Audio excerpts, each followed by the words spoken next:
Hey guys, and welcome back to our White Tigers Rising series here with Truro City Football Club. And as you can see, we are at the end of the month of December against Dulwich Hamlet, who have slid down into 7th in the table.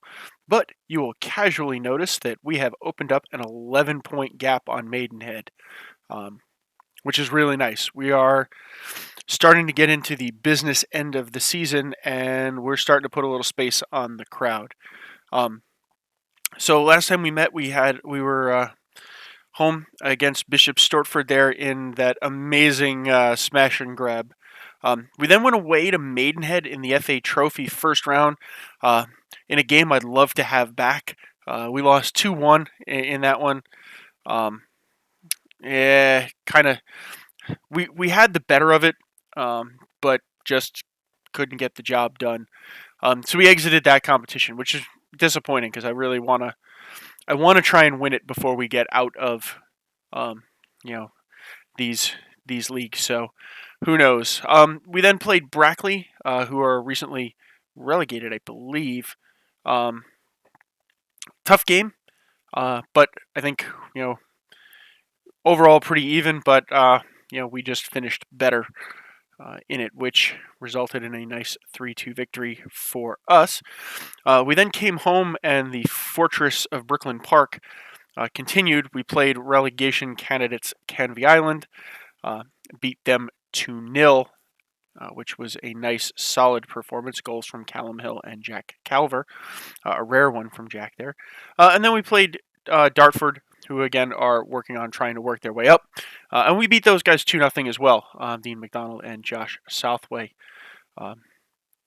hitting the score sheet for us. So overall, Gethin Hill is still our leading scorer with 13 goals. Jack Calver's our leading man with a 7.11. And Glenn Richards is our big assist man. Cody Cook's still our best, and we haven't picked up any additional red cards. We still have the best defense in the league. Our offense is starting to wake up a bit here, so we're up to 4th in terms of goals scored. So things are starting to click. I have started looking at trying to improve the squad a little bit with Vanarama National League level caliber players, or at least players who have the potential to be in there if they're exposed to that level. So you will notice, if you followed Second Yellow Cards series from Rebuilding Portsmouth, a familiar name has found its way to Truro City. The great and mighty Rwak awambwe has made his way. So he's a pretty balanced guy overall here. Nothing real high, nothing real low. My scouts think that he's definitely really good for the squad for my level right now, and has the ability to play above us right now. So he's going to come in and slot into the midfield, and I'm hoping to keep him in. I want to make sure that he gets in and sort of bedded and familiar with the crowd here as we go. As we look to close the deal here and go up, overall.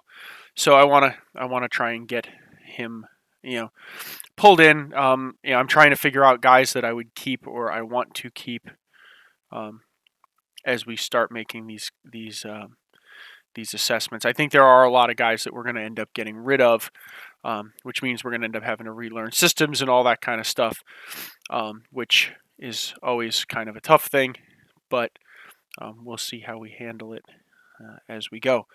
But anyway, we are ready to play.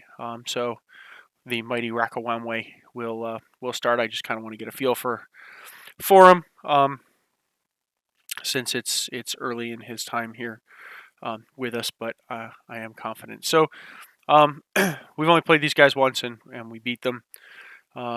Decent games. Margate at Bath, which is a mid-table, which could be a tough game for them. Ebbsfleet's at Goes, Whitehawk, and Havant and Waterlooville.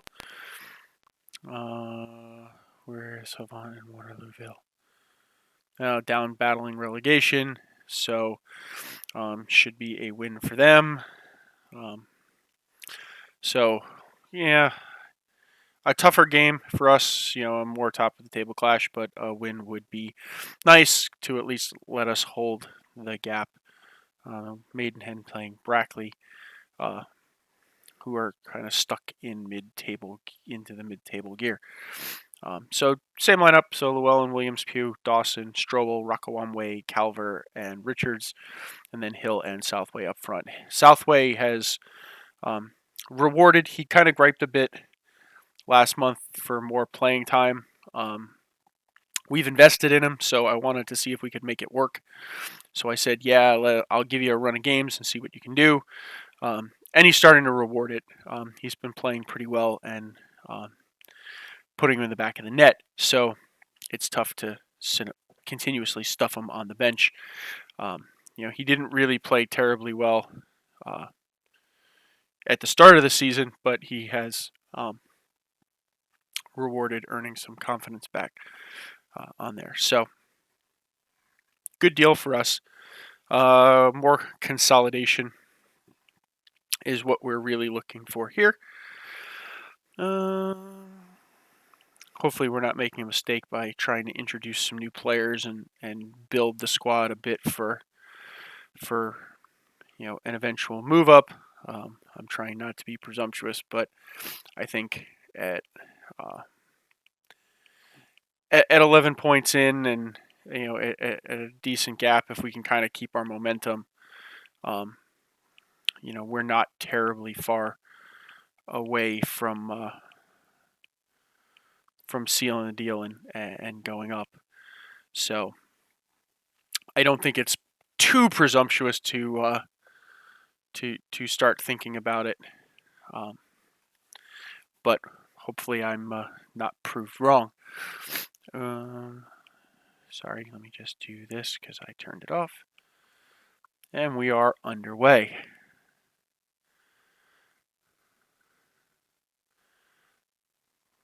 Ooh, well, yeah, free kick areas and sort of set piece specialists and that we're going to need to start looking at improving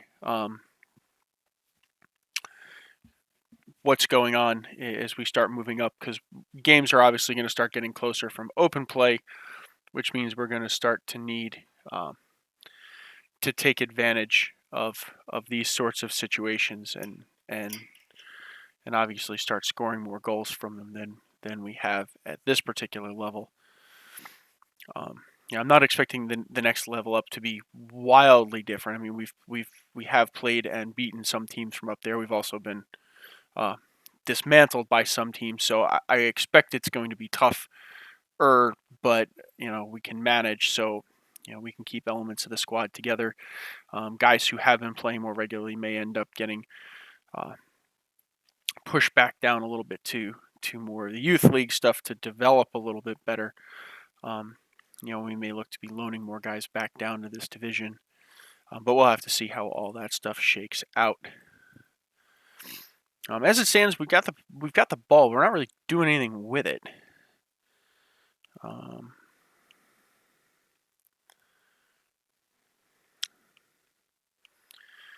Calver out wide, and he puts it off for a throw-in. We're not really doing much. Rwak awambwe's playing reasonably well in his debut here. He's picked up an early card, though. But he's not playing badly. Ooh, there we go. Little set piece specialty, Gethin Hill using the head, 14th goal of the season. This is now, we're starting to make out better from corners.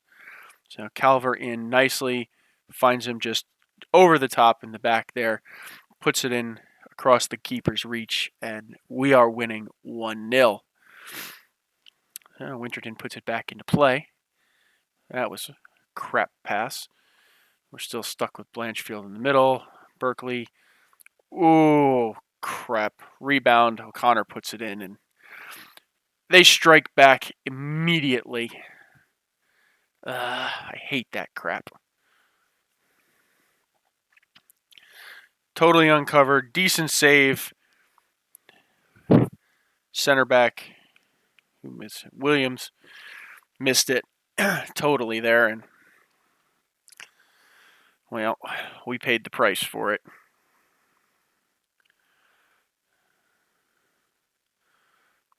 Southway. Can he find Hill? He does find Hill, who, wow. I'm a little surprised that I figured that was off the post and done and dusted. What the hell happened? It's a good through ball. I mean, I would have liked to have gone far post, but that is quite the slide coming backwards for the keeper there, and quite the spasmodic approach. We'll take the goal. A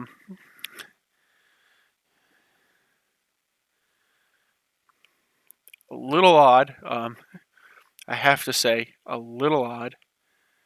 We're going to take Rwak awambwe off just because his fitness could use a little. He's still getting fit. I also like that he's an attacking midfielder, so it gives us some more tactical options if we want to start entertaining breaking out of this 4-4-2 at some point, but I don't think we're going to get into that. But we'll have to see how things work. Boom. Wow. That was either a really horrid back pass or I just misinterpreted exactly what because I thought we held it up. So I'm just going to assume that we didn't there, as opposed to that being a horrendous ass back pass. Hill standing still. McNamee coming in. Woof. Rockets it out there from about 30 yards out. Puts it over the bar. Llewellyn's having himself a crap day. Let's see. Do we have somebody on the bench? We do. So we're going to drop Phil Strobel back there, and we're going to put Callum Hall in.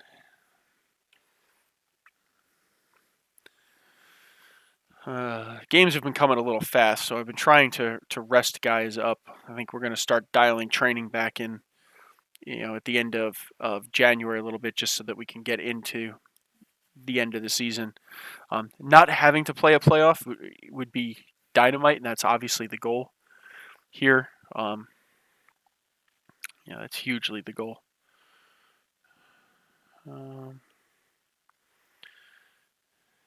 To not have to get in and play an extra 2 games, to take the extra time to start the process of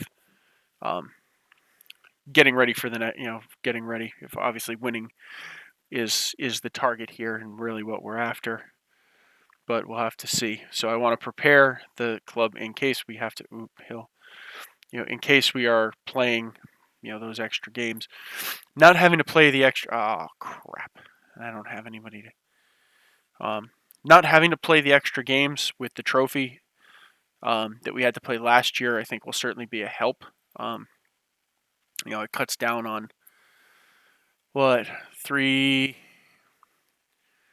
4, 5. It cuts down on 6 or 7 extra fixtures that we don't have to play, which is pretty desirable. So hopefully that's the difference this year versus last year. Unfortunately, we're kind of stuck out here with 10 men, just being stuck with the injury. But it looks like hopefully we can. Nice intercept from Glenn Richards there, but unable to hold the ball up. Aaron O'Connor offside there, thankfully. So hopefully we can finish holding them off here and get the job done. Yeah, no reason to play it if you don't have to. Casabella coming back.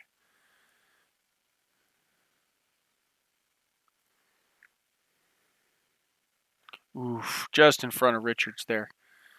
Just in front.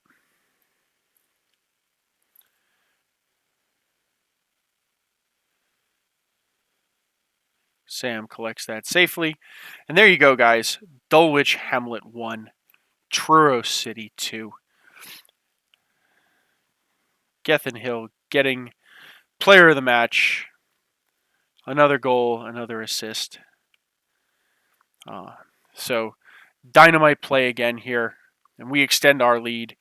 Let's just take a quick look at scores. So Maidenhead drew. So that puts us to 13 points up. Ebbsfleet drew.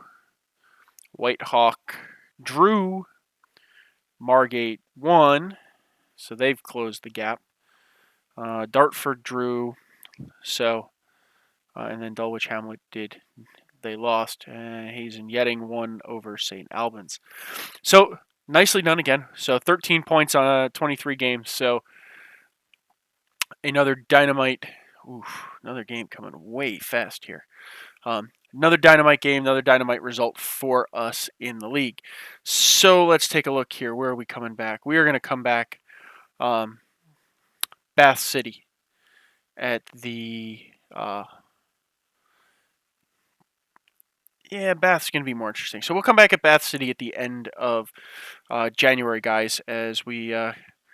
let's see, that's 1, 2, 3... 4. So we have 4 episodes.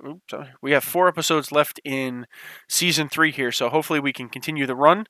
We're starting to put up a fair amount of space here. So hopefully we keep this going, finish it out, and we're promoted. So, but let's not get ahead of ourselves. We still got the 4 more months to play. So I'll see you guys back here for the Bath game at the end of January. And remember, if you like, please leave a like on the video if you like what you're seeing, and subscribe to the channel for more videos every day. And I'll see you in the next episode. Bye now.